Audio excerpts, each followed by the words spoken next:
আমাদের বাংলাদেশ বা বিশ্বের একটি অত্যন্ত নৃশংস কাণ্ড। আমি বঙ্গবন্ধু তার পরিবার যারা সেদিন নিহত ছিল সবার সমবেদনা জানাচ্ছি। বঙ্গবন্ধুর হত্যা শুধু একজন মানুষকে হত্যা নয়, জাতির উপকারকে সেদিন হত্যা করা হয়েছে, জাতিকে সেদিন হত্যা করা হয়েছে। এবং সেই থেকে বঙ্গবন্ধু, আওয়ামী লীগ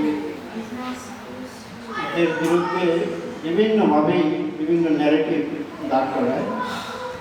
এটা আমরা 24 এসেও দেখেছি। অর্থাৎ আমরা যদি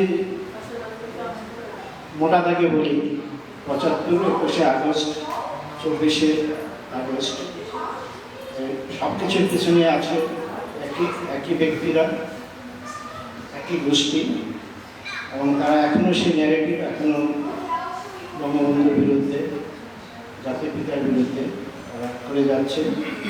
আমার সবার কাছে অনুরোধ থাকবে,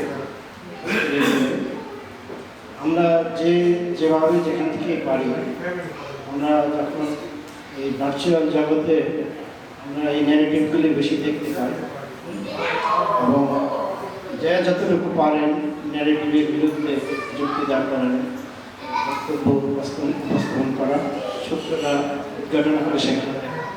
গালাগালি দরকার, গালাগালি তো মানুষের করে না, আমরা তো মানুষ। সো ভদ্র ভাষায় ভালোভাবে ব্যাখ্যা দিয়ে, যুক্তি দিয়ে সেসব ন্যারেটিভগুলোর বিরুদ্ধে আমরা আমাদের বক্তব্য উপস্থাপন করবো।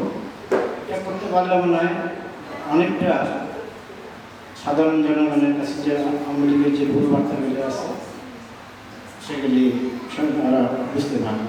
এটুকুই আমার আশা। আমি করবো না, আছেন সবাই।